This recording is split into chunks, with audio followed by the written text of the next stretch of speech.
हमारा next question है बिसलदेव रासो की मुख्य महिला पात्र निम्नलिखित में से कौन सी है। बिसलदेव रासो की मुख्य महिला पात्र के बारे में बताना है आपको। तो विद्यार्थियों बिसलदेव रासो जो है वो किस पे लिखा गया, सबसे पहले इस पे बात करें तो ये लिखा गया विग्रहराज। किन पे? विग्रहराज चतुर्थ पे। विग्रहराज जो फोर्थ है उनके ऊपर ये क्या है, हमारा बिसलदेव रासो लिखा गया। इसमें बेसिकली इनका जो प्रेम प्रसंग है, इनका जो प्रेम प्रसंग है उसे दिखाया गया है, प्रेम प्रसंग। और इनकी जो वाइफ है, वाइफ का क्या नाम है विद्यार्थियों? राजमती। राजमती से किसी बात पर ये नाराज हो जाते हैं और यहाँ से जाने लगते हैं। जब यहाँ से अपने अजमेर को छोड़ के तब विग्रहराज चतुर्थ से राजमती जी जो है मनाने का प्रयास करती है उन्हें। यही सारी जो बातें हैं इसमें लिखी गई है, कैसे उन्होंने विग्रहराज चतुर्थ को वापस जो है बुलाया था। अब थोड़े विग्रहराज चतुर्थ से संबंधित क्वेश्चन पर बात करें तो इन्हें कवि बांधव की उपाधि मिली है। क्या बताया गया विद्यार्थियों? कवि बांधव के रूप में किसे जाना जाता है? विग्रहराज चतुर्थ को जाना जाता है। यदि थोड़ी सी और बात करें तो दिल्ली पर क्या, दिल्ली पर राज करने वाला पहला चौहान शासक, दिल्ली पर राज करने वाला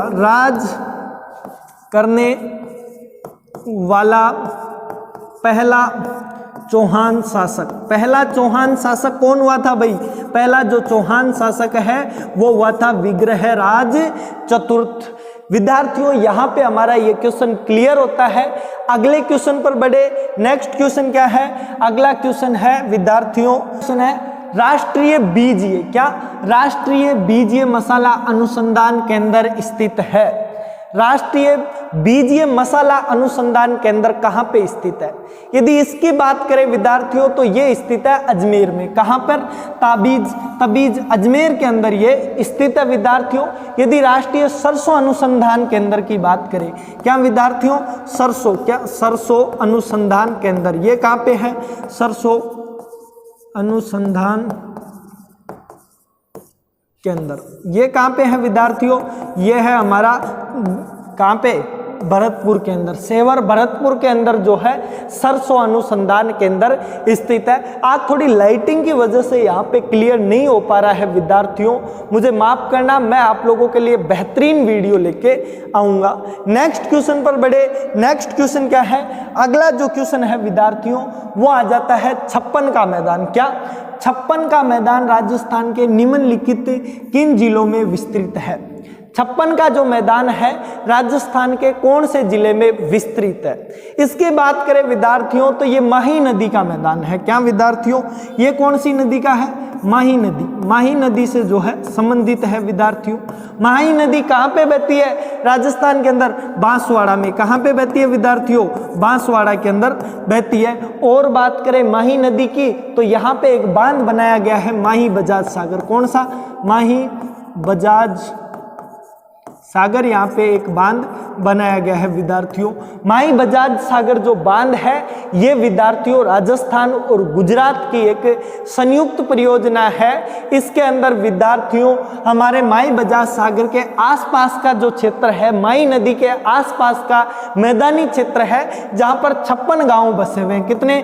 56 गांव हैं। इसलिए इसको क्या कहा जाता है? छप्पनिया मैदान कहा जाता है। छप्पनिया मैदान कहाँ पे फैला हुआ है? तो विद्यार्थियों एक तो ये कहाँ पे? डूंगरपुर के अंदर। कहाँ पे? डूंगरपुर के अंदर फैला हुआ है। और यदि बात करें तो ये बांसवाड़ा के अंदर है। कहाँ पे? बांसवाड़ा के अंदर तो होएगा ही होएगा भाई। और बांसवाड़ा के अलावा कहाँ पे है? ये प्रतापगढ़ के अंदर है। कहाँ पे? प्रतापगढ़ के अंदर है। तो विद्यार्थियों इसका जो राइट आंसर होगा हमारे ऑप्शन में तो बांसवाड़ा एवं डूंगरपुर इसका राइट आंसर होगा विद्यार्थियों। अब उम्मीद है आपको यहाँ पे समझ में आया होगा। अब हमारे नेक्स्ट क्वेश्चन की तरफ बढ़ते हैं विद्यार्थियों। अगला क्वेश्चन क्या आ जाता है हमारे पास में? राजस्थान की सबसे नई रियासत कौन सी थी? राजस्थान की निम्नलिखित जो रियासतें दी गई हैं इनमें सबसे नई रियासत कौन सी थी? यदि नई रियासत की बात करें विद्यार्थियों तो राजस्थान की सबसे नई रियासत बनी थी झालावाड़। झालावाड़ कब बनी थी विद्यार्थियों?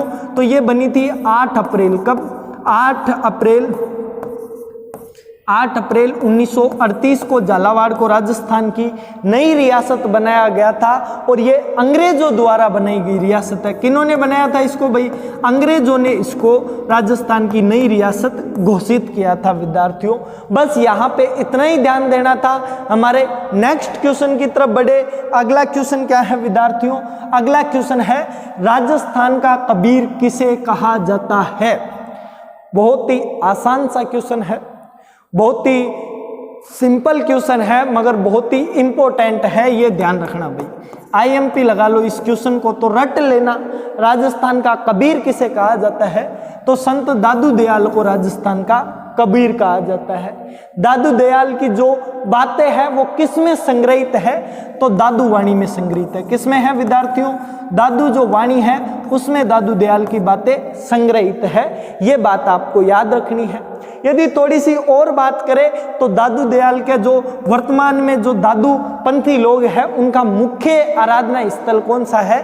तो नारायणा। कहाँ पे?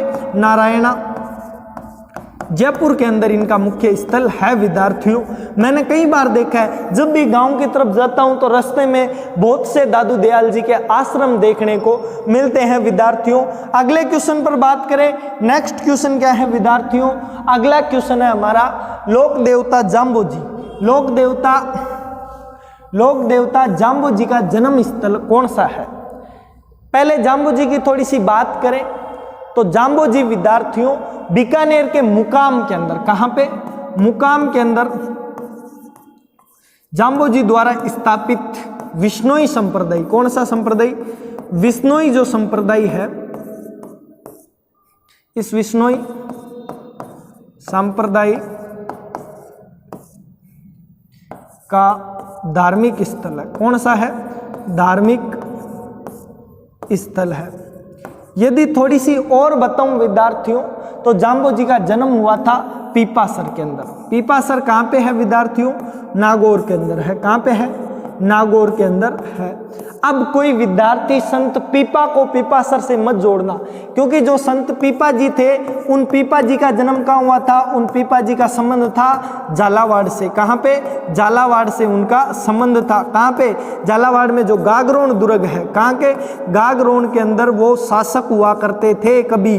उन्होंने बाद में त्याग किया था विद्यार्थियों। संत पीपा का जो संबंध है वो नागौर से नहीं है। नागौर से किनका? संत जाम्बो जी का संबंध है। जाम्बो जी ने किसने नियम दिए थे? 29 नियम दिए थे। इस वजह से इनको क्या कहा जाता है? इनके जो अनुयायी हैं उनको विश्नोई कहा जाता है। अगले क्वेश्चन पर बढ़े विद्यार्थियों। नेक्स्ट क्वेश्चन क्या है? अगला हमारा क्वेश्चन हो जाता है राजस्थान में जिप्सम के 2/3 जो भंडार है वो किस जिले में स्थित है? राजस्थान में सर्वाधिक जिप्सम के भंडार कहाँ पे है? यदि उनकी बात करें तो वो बीकानेर के अंदर है। कहाँ पे विद्यार्थियों? बीकानेर के अंदर सर्वाधिक है। और बीकानेर के बाद में बात करें तो नागौर के अंदर है। कहाँ पे है विद्यार्थियों? नागौर के अंदर स्थित है। यहाँ पे हमारा बीकानेर राइट आंसर होगा। चूरू, नागौर, अजमेर, टोंक। अच्छा, बीकानेर नहीं लिया तो बीकानेर की जगह कौन सा आ जाएगा? हमारा नागौर जो है इसका राइट आंसर हो जाएगा विद्यार्थियों। अगले क्वेश्चन पर बढ़े। हमारा जो नेक्स्ट क्वेश्चन है, नेक्स्ट क्वेश्चन आएगा विद्यार्थियों, प्रख्यात चीनी इतिहासकार हनवेन सांग राजस्थान के किस शहर में रुके थे? हनवेन सांग जो है राजस्थान के कौन से शहर में रुके थे? यदि हनवेन सांग की बात करें विद्यार्थियों तो वो भीनमाल के अंदर रुके थे। कहाँ पे? भीनमाल में रुके थे। और भीनमाल का विद्यार्थियों उस समय कौन थे शासक? तो प्रतिहार शासक हुआ करते थे। कौन थे? प्रतिहार शासक थे। और विद्यार्थियों इसीलिए जो है हनवेन सांग कहाँ पे रुक के गया था? भीनमाल में रुक के गया था। हनवेन सांग को यात्रियों का राजकुमार भी कहा जाता है। क्या कहा जाता है? यात्रियों का राजकुमार। यात्रियों का राजकुमार कहा जाता है। सबसे पहले आया किसके शासनकाल में था? तो विद्यार्थियों ये हर्षवर्धन के शासनकाल में आया था। हर्षवर्धन के शासनकाल में ये आया था विद्यार्थियों। नेक्स्ट क्वेश्चन पर बात करें, हमारा अगला जो क्वेश्चन होगा वो होगा विद्यार्थियों सेंट्रल एरिड जोन। क्या? सेंट्रल एरिड रिसर्च काजरी कहां पर स्थित है? Central arid zone. काजरी कहाँ पे है भाई? काजरी पूछा जाए तो इसकी स्थापना हुई थी 1959 के अंदर, 1959 के अंदर इसकी स्थापना हुई थी विद्यार्थियों। और ये जो है मरुस्थलीय क्षेत्र के अंदर मरुस्थल के प्रसार को रोकने का कार्य करता है। यदि थोड़ी सी और बात करें तो विद्यार्थियों इसकी जो स्थापना है वो कहाँ पे की गई थी? जोधपुर के अंदर स्थापित की गई थी। जहाँ पे भी आपको काजरी दिखे, KAZRI ये नाम लिखा हुआ मिले विद्यार्थियों, तो क्या आंख मीच के जोधपुर आपको चिन्ह करना है। कहीं बार पूछा जाता है ये प्रश्न, मैंने कहीं एग्जामों में देखा है इस प्रश्न को, BSTC में भी देखा है, PTET में भी देखा है इसको। और बात करें तो रीट की जो भर्ती आती है उसमें भी, राजस्थान पुलिस में भी कई बार, सेकंड ग्रेड में भी मैंने इसको कई बार देखा है। तो ये क्वेश्चन हमारे लिए बहुत ही ज्यादा इंपॉर्टेंट है। नेक्स्ट क्वेश्चन पर बढ़े विद्यार्थियों। अगला क्वेश्चन क्या है? पंडित जवाहरलाल नेहरू ने, क्या पंडित जवाहरलाल नेहरू ने आधुनिक त्रिस्तरीय पंचायती राज व्यवस्था का प्रारंभ राजस्थान के नागौर में किस दिन किया था? पंडित जवाहरलाल जो नेहरू थे उन्होंने नागौर में पंचायती राज जो व्यवस्था थी उसका प्रारंभ कौन से दिन किया था? यदि इसकी बात करें विद्यार्थियों तो 2 अक्टूबर, कब? 2 अक्टूबर 1959 को इन्होंने किया था विद्यार्थियों। राजस्थान में पंचायती राज व्यवस्था का प्रारंभ कहां से हुआ था? नागौर से हुआ था। कहां से हुआ था विद्यार्थियों? नागौर से किया गया था। और बात करें तो गांधी जयंती पर इसका प्रारंभ किया गया था। किस पे विद्यार्थियों? गांधी जो जयंती है उस पर इसका प्रारंभ किया गया था। नेक्स्ट क्वेश्चन पर बढ़े। नेक्स्ट क्वेश्चन है राजस्थान में नवाबों की नगरी के नाम से, राजस्थान में नवाबों की नगरी के नाम से विख्यात है। राजस्थान में नवाबों की नगरी के नाम से कौन सी रियासत को जाना जाता है? तो विद्यार्थियों इसका राइट आंसर होगा टोंक। क्या होगा? टोंक।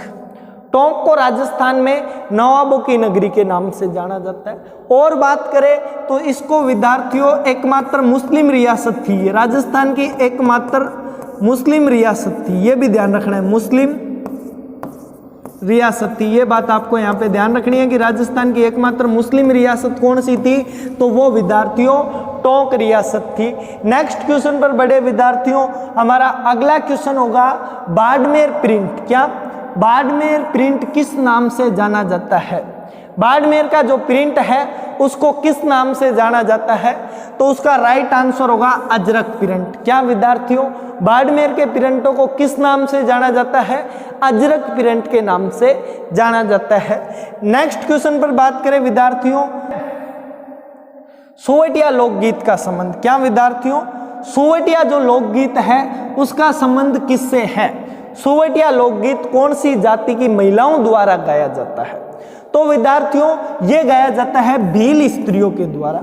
कब गाया जाता है? जब भील कमाने चला जाता है। क्या विद्यार्थियों? इनका जो पुरुष है वो कमाने चला जाता है तो भील स्त्रियों द्वारा कौन सा, उनकी याद में एक गीत गाया जाता है, उस गीत का नाम है सोवटिया गीत। तो बस अपने को इतना ही ध्यान रखना था। नेक्स्ट क्वेश्चन पर बात करें विद्यार्थियों, अगला क्वेश्चन क्या है? अगला क्वेश्चन है महाभारत काल में, क्या महाभारत काल के अवशेष कहां पर मिले? महाभारत काल के राजस्थान में कहां पर अवशेष मिले हैं?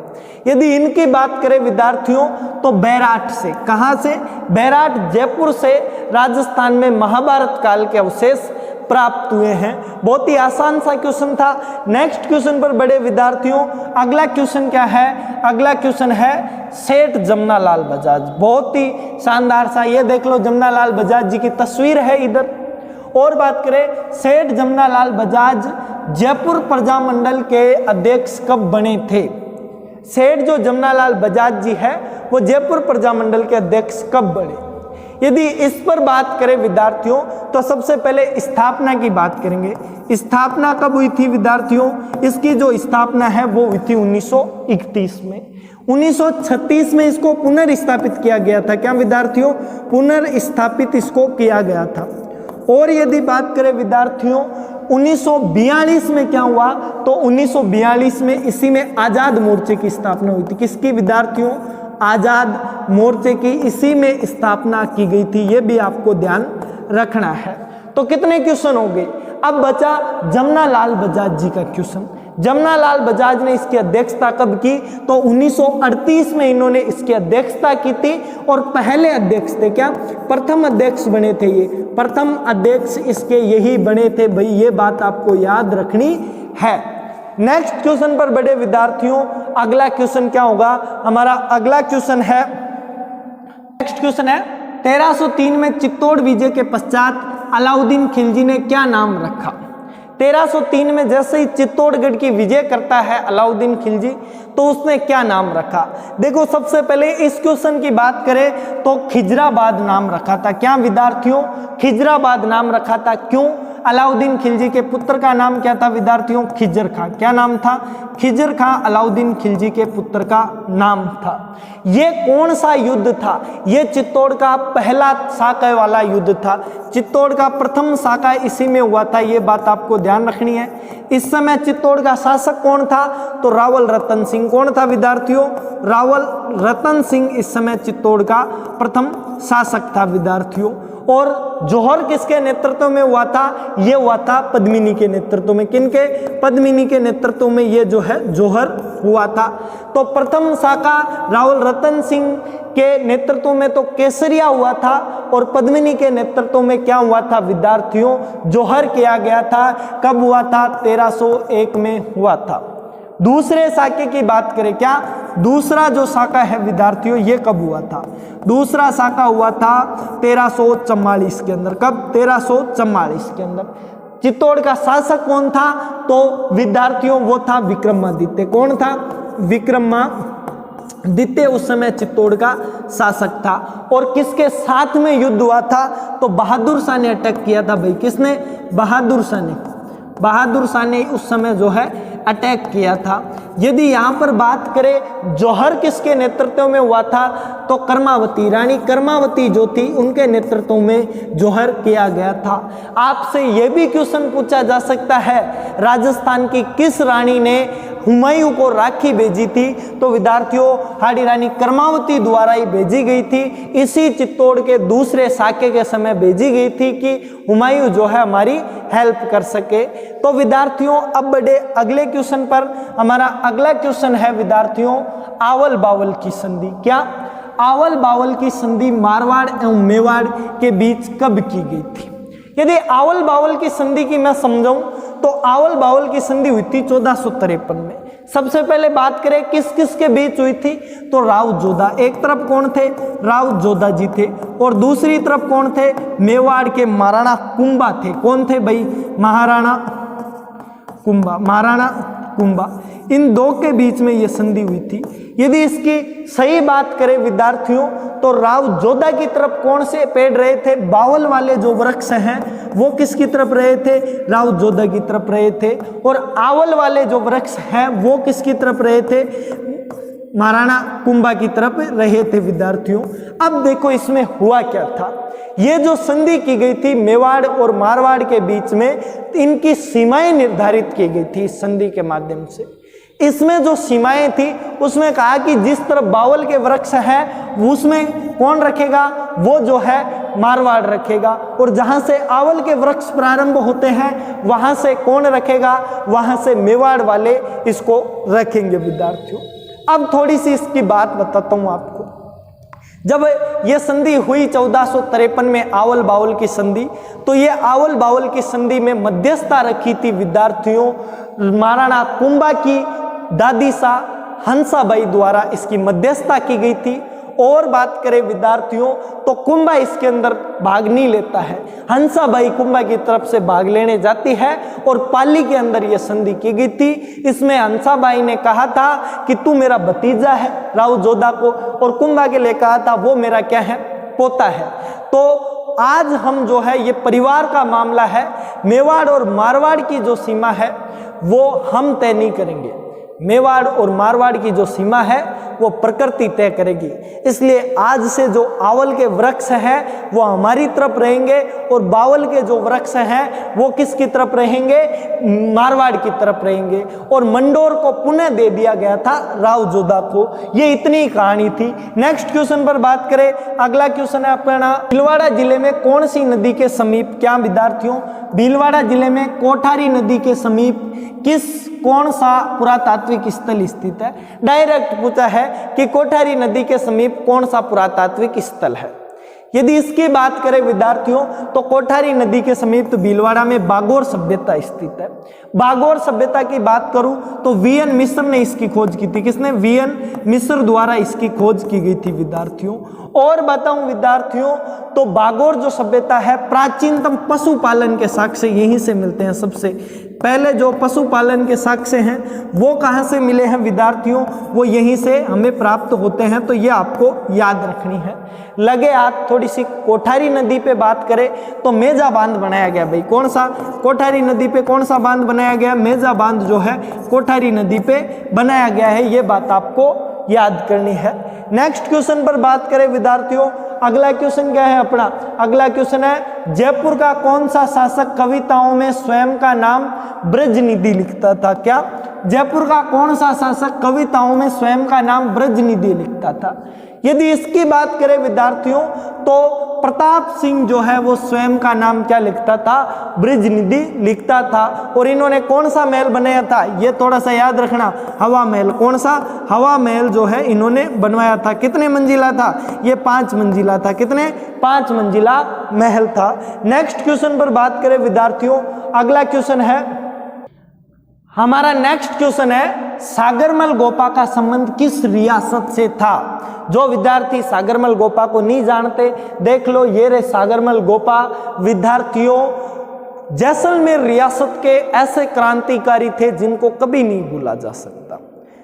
मारावल जोरावर सिंह के खिलाफ इन्होंने जो बातें लिखी, मारावल जवाहर सिंह के खिलाफ, वो बातें इनकी देखने योग्य हैं। इन्होंने जैसलमेर राज्य का गुंडा राज जैसी पुस्तकें छपवाई और उन पुस्तकों की बदौलत इन्हें जो है सजा दी गई थी। तो सागरमल गोपा का संबंध किस रियासत से था विद्यार्थियों? जैसलमेर रियासत से इनका संबंध था। इनको जो है विद्यार्थियों मृत्यु कब प्राप्त हुई थी? तो 1916 में। कब? 1946 के अंदर इनको डेथ हो गई थी विद्यार्थियों, इनकी मृत्यु हो गई थी। अब हमारे नेक्स्ट क्वेश्चन की तरफ बढ़ते हैं विद्यार्थियों। नेक्स्ट क्वेश्चन क्या है हमारा? नेक्स्ट क्वेश्चन है तो विद्यार्थियों आज की हमारी जो कक्षा है वो यहीं पे समाप्त होती है। सारे क्वेश्चन हम लोगों ने पढ़ लिए हैं विद्यार्थियों। उम्मीद है आप लोगों को ये क्वेश्चन समझ में आए होंगे। विद्यार्थियों आज की कक्षा की पीडीएफ आपको हमारे Telegram channel MRM classes Jaipur पे मिल जाएगी विद्यार्थियों। आप लोग सर्च कर लेना, सर्च में आ जाएगा। और विद्यार्थियों BSTC के जो मॉडल पेपर है वो उसमें डाले जा रहे हैं। ये पहला जो मॉडल पेपर है वो मैंने डाल दिया है विद्यार्थियों टेलीग्राम चैनल पे, आप वहां से देख लेना और मेरे मोबाइल नंबर पे व्हाट्सअप कर देना आपकी OMR सीट। मैंने OMR सीट भी उसी में डाल रखी है, उसे भरना है आपको फोटोकॉपी निकलवा के, मैं आपका रिजल्ट आपको दे दूंगा विद्यार्थियों। तो विद्यार्थियों मिलते हैं अगले एक और वीडियो में। जय हिंद, जय भारत विद्यार्थियों।